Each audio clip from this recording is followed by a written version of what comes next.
నమస్తే, నేను ప్రశాంత్. వైసీపీ పార్టీలో అసలు ఏం జరుగుతుంది? 15 ఏళ్ల డిపాజిట్లు ఖాళీ అయ్యాయా ఏంటి? సో జగన్ గారి పరిస్థితి ఇప్పుడు ఏంటి? దీని గురించి అయితే మాట్లాడేందుకు ప్రస్తుతం మనతో పాటు సీనియర్ పొలిటికల్ అనలిస్ట్ కృష్ణకుమారి గారు ఉన్నారు. నమస్తే అండి. నమస్తే మేడం, వైసీపీ పార్టీలో ఇప్పుడు జగన్ గారి పరిస్థితి ఏంటి? అతని 15 ఏళ్ల డిపాజిట్ అన్ని ఖాళీ అయిపోయాయి అంటారా? ఇప్పుడు జగన్ గారి పరిస్థితి కావాలా మీకు, పార్టీ పరిస్థితి కావాలా? ఒక విధంగా మనం పార్టీ పరిస్థితి చూసుకున్నట్లయితే కనుక ఇంకేం లేదు అని అనిపిస్తుంది.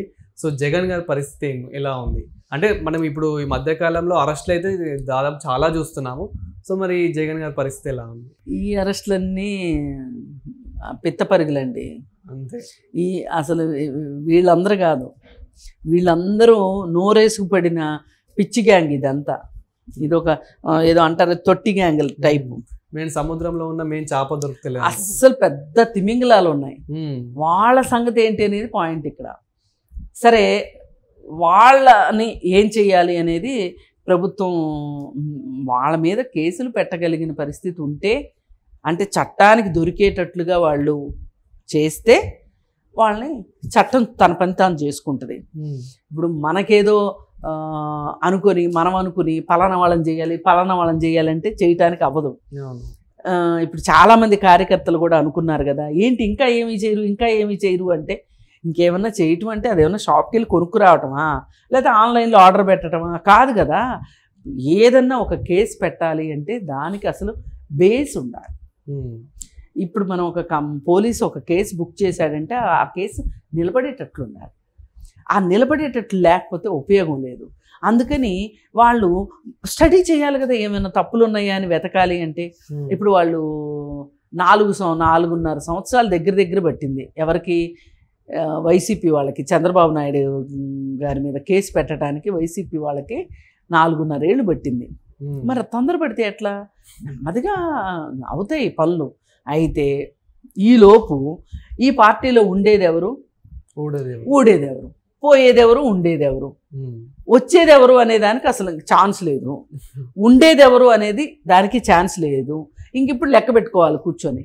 ఇప్పుడు మొన్న ఏదో పార్టీ ఆవిర్భావ సభ జరిపారు, 15 సంవత్సరాల పార్టీ ఆవిర్భావ సభ. సో అంటే ఈ ఆవిర్భావ సభలో అంటే ఏ పార్టీ వాళ్ళైనా వాళ్ళ తప్పులు ఒప్పుకొని, సో ఇక్కడ నుంచి అలా చెయ్యొద్దు అని చెప్పేసి ఇలా ఉంటుందంట. సో ఈ క్రమంలో మాత్రం జగన్ గారు నాకు తప్పులు ఏం లేవు, అక్కడ కూడా తన తప్పులైతే ఒప్పుకోలేదని విన్నాము. సో ఇదెంత ఎందుకు ఒప్పుకుంటారండి? మనలో మాట ఎందుకు ఒప్పుకుంటారు? ఒప్పుకోరు. అతన్ని తప్పులు ఒప్పుకోలేదు అనే దాన్ని కాసేపు పక్కన పెడితే, గెలిచిన వాళ్ళు ఆయన కాకుండా 10 మంది గెలిచారు. వాళ్ళల్లో కూడా చాలామంది డుమ్మా కొట్టారని తెలిసింది. ఇది ఒక వార్త.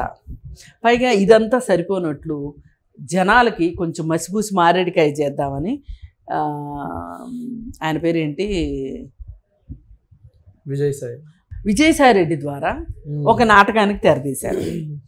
ఆయన అసలు పార్టీలో ఉండి మాట్లాడితే కుదరదు కాబట్టి పార్టీలోంచి బయటికి వెళ్ళిపోయి ఏదంటే అది మాట్లాడదాము అని అనుకొని, అంటే మళ్ళీ ఆ మాట్లాడేటప్పుడు కూడా తగు జాగ్రత్తలు తీసుకుని, ఆ జాగ్రత్తలు ఏంటి అంటే జగన్మోహన్ రెడ్డికి ఏమి ఇబ్బంది లేకోకుండా జాగ్రత్తలు తీసుకుని మాట్లాడాలి అనేది ఒక ఉద్దేశం.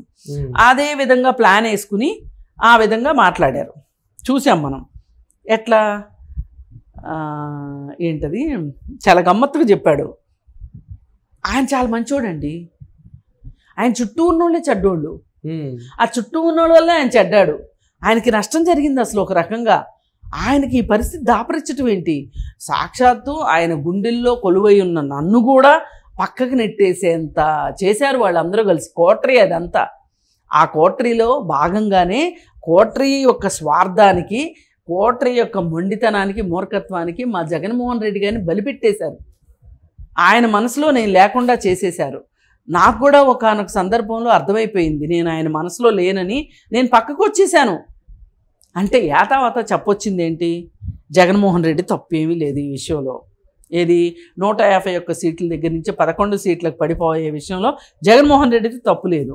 ప్రజల ఆగ్రహం, అసలు వాళ్ళు ఆగ్రహం చెందటానికి జగన్మోహన్ రెడ్డి గారు కాదు కారణం, ఈ కోటరీయే కారణం. అన్నిటికీ వాళ్ళే పాపాల భైరవుళ్ళు వాళ్ళే. జగన్ మట్టుకు కడిగిన ముత్యం, అదే కదా ఆయన చెప్పింది. అవును. మరి నిజంగానే కోపం వచ్చి వెళ్ళిపోయిన వాడు వీళ్ళని వ్యతిరేకించి, ఈ పార్టీని వ్యతిరేకించి, జగన్మోహన్ రెడ్డిని వ్యతిరేకించి బయటికి వెళ్ళిన వాడు ఎవడన్నా ఇట్లా మాట్లాడతాడా? ఇప్పుడు మనం ఒక చిన్న లాజిక్ మాట్లాడుకుందాం. ఇప్పుడు డివోర్స్ అయిపోయిన భార్యాభర్త ఎవరన్నా సరే భర్తను భార్య కానీ భార్యని భర్త కానీ మంచిగా అనటం విన్నాము మనం? లేదు. ఇద్దరు వ్యాపారస్తులు విడిపోతారు. విడిపోయిన తర్వాత వాళ్ళ వీళ్ళు కానీ వీళ్ళు వాళ్ళని కానీ తిట్టుకోకుండా ఉండటం చూసాము మనం? అస్సలు లేదు కదా. ఒక పెద్ద కుటుంబంలో తగాదాలు వస్తాయి, అన్నదమ్ముల మధ్య తగాదాలు వస్తాయి. వాళ్ళు ఈ విధంగా మాట్లాడతారా? లేదు. లేదు. అందుకని ఏంటంటే ఇదంతా ఒక నాటకం ప్రకారం జరిగింది. ఈ పార్టీని మళ్ళీ పునరుజ్జీవనం చేసుకోవాలి అనే ఉద్దేశంలో భాగంగానే విజయసాయిరెడ్డి చేత ఈ డ్రామా ఆడిచ్చారు. ఇప్పుడు మొన్న ఆ మీటింగ్లో కూడా నాదేమీ తప్పు లేదు. ఇప్పుడు మామూలుగా ఎవరైనా గుడికి వెళ్ళి మనసులో గుళ్ళో నేను చేసిన తప్పు ఇది, నన్ను క్షమించు, నేను ప్రాయశ్చిత్తం చేసుకుంటాను, లేదు నీ హుండీలో కొన్ని డబ్బులు వేస్తాను, లేకపోతే ఇంకేదో చేస్తాను, నన్ను క్షమించు అని చెప్పి వేడుకుంటారు. అలాగే క్రిస్టియన్స్ అయితే కన్ఫెషన్ ఇచ్చుకుంటారు చర్చికి వెళ్ళి. అలాగే ముస్లిమ్స్ వాళ్ళు చేసే పద్ధతిలో వాళ్ళు చేస్తారు. అయితే మరి అది కూడా లేకోకుండా జగన్మోహన్ రెడ్డి ఆ కన్ఫెషన్ కూడా లేకోకుండా అక్కడ కూడా నాదే పై చెయ్యి. ఇప్పుడు అమ్మతోటి చెల్లితోటి తగాదా వస్తేనూ అక్కడే తందే పై చెయ్యి. ఇలా చేశాడు కాబట్టి ఇప్పుడు అసలుకే మోసం వచ్చి జగన్మోహన్ రెడ్డికి తను పాదయాత్రల ద్వారా కావచ్చు, తను బుగ్గలు నిమిరి ముద్దులు పెట్టి తలలు నిమిరి దీవెనలు చేసి చంకనెత్తుకొని చీమిడి తీసి ముడ్లు గడిగి ఎన్ని చేసినా ఒక క్రెడిట్ అయితే సంపాదించుకున్నాడు. ఒకప్పుడు ఆ క్రెడిట్ అంతా పెట్టుబడిగా పెట్టాడు. పెట్టి అది పెట్టే క్రమంలో ఇంకో మాట కూడా అన్నాడు, రాజన్న రాజ్యం అని. నా తండ్రి ఇది చేశాడు, నా తండ్రి అది చేశాడు, నా తండ్రి చేసింది ఇంత, నా తండ్రి చేసింది అంతా. అంటే ఎట్లా అంటే మా టంగుటూరు మిరియాలు తాటికాయలు అంతా అన్నాడంటే ఎవడో.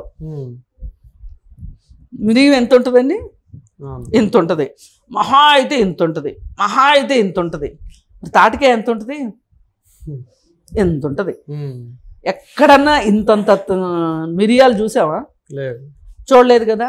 అట్లా వాళ్ళ నాన్న గురించి చెప్పుకున్నాడు.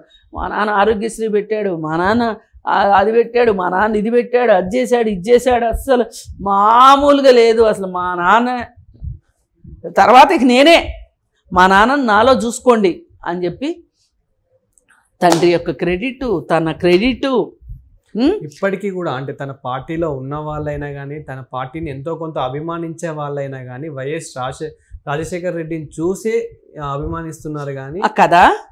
మరి అది కూడా గాలి కొట్టుకుపోయిందిగా.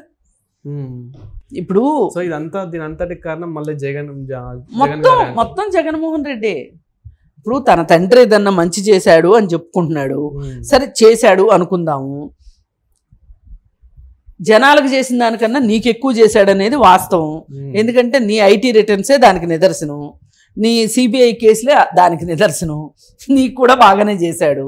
సరే నీకు చేసింది కాసేపు పక్కన పెడితే ఈ జనాలకు చేసిన ఆ ప్లస్ ఏదైతే ఉందో, క్రెడిట్ ఏదైతే ఉందో, బ్యాంక్ బ్యాలెన్స్, క్రెడిట్, అది మొత్తం కరిగిచ్చేసావు. మీ నాన్న క్రెడిట్ మొత్తం కరిగిచ్చేసావు. నువ్వు ఇది ఇందా చెప్పానే, ముక్కులు చీది మూతులు తుడిచి ముద్దులు పెట్టి దీవెనలు ఇచ్చి ఆ వచ్చిన క్రెడిట్ అయిపోయింది. అన్ని క్రెడిట్లు అయిపోయినాయి కాబట్టి మొన్న ప్లేనరీ పెడితే జనాలు రారని ప్లేనరీ పెట్టలేక ఆవిర్భావ వేడుకలని చేశాడు ఏదో తూతూ మంత్రంగా. ఈ తూతూ మంత్రంగా చేసిన దాంట్లో మొన్న గెలిచిన వాళ్ళు కూడా సరిగా రాలా. అంటే ఏంటి అర్థం? వాళ్ళు ఎప్పుడంటే అప్పుడు జంప్ అవడానికి సిద్ధంగా ఉన్నారని అర్థం. లేకపోతే ఎందుకు రారు? నీ పార్టీ మీద నమ్మకం ఉంటే, నీ మీద నమ్మకం ఉంటే ఎందుకు రారు వాళ్ళు? ఇట్లా మొత్తం క్రెడిట్ అంతా అవజేసేసి ప్రభుత్వ ఖజానాని ఎట్లా ఖాళీ చేసుకున్నావో, నీ పార్టీ క్రెడిటు, నీ పర్సనల్ క్రెడిటు, నీ తండ్రి క్రెడిటు మొత్తం వాడేసేసి, అది ఇది కాదంటే రాయలసీమ మడమ తిప్పని రాజకీయ నాయకుడు నువ్వు చెప్పుకునేవాడివి కదా, అన్నిటినీ అవజేసేసి ఇవాళ ఖాళీ చేతులతోటి 4 రోడ్ల మధ్యలో ఎవరు శనగలు పెడతారా, శనగలు దిని చేయగొడుకుందాం అనే పరిస్థితిలో నుంచునున్నాడు ఇప్పుడు జగన్మోహన్ రెడ్డి. అతని పరిస్థితి అది. ఇంక ఈ పార్టీ మళ్ళీ మళ్ళీ పునరుజ్జీవనం వచ్చి కానీ, నిలబడి కానీ, తట్టుకుని కానీ రాబోయే రాజకీయ ఎన్నికల్లో మళ్ళీ అధికారంలోకి రావటము అనేది మట్టుకు చాలా కష్టమైన విషయము. అంటే ఎంతటి పరిస్థితి వచ్చిందంటే ఇవాళ మళ్ళీ మొత్తం ఒక కొత్త అవతారం ఎత్తి దాదాపు ఒక కొత్త పార్టీ పెట్టినంత పనిచేసి గ్రాస్ రూట్ లెవెల్కి వెళ్ళి పనిచేస్తే తప్పితే జగన్మోహన్ రెడ్డి అసలు రేపు ఎలక్షన్లో నిలబడేదాకా అయినా ఈ పార్టీ ఉంటుందా లేదా అనే డౌట్ వస్తుంది. ఇప్పుడు ఇన్ని ఆపసోపాలు పడి, ఇన్ని అష్టకష్టాలు పడి చేస్తే కూడా ఎవరెప్పుడు అరెస్ట్ అవుతారో తెలియదు. అవును, ఎవరెప్పుడు అరెస్ట్ అవుతారో తెలియదు. అసలు మోడీ దయాదాక్షిణ్యాల మీద ఆధారపడి ఈయన ఉన్నాడు. ఈయన బెయిల్ రద్దయింది అనుకోండి, జైలుకే కదా. అంతే. ఇప్పుడు నాయకుడు లేకపోతే ఏమవుతారు? మొత్తం చెల్లా చెదురవుతారు. ఇప్పుడు గెలిచిన వాళ్ళే 10 మంది, ఆ 10 మందే దిక్కులు చూస్తున్నారు ఎవరు పిలుస్తారా, అటు ఇటు చూసి లగెత్తుదామా అని.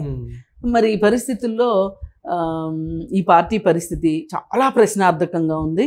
ఏది ఏమైనప్పటికీ కూడా ఇవాళ ఈ పార్టీ మనుగడ కష్టమైన పరిస్థితి. Thank you ma'am.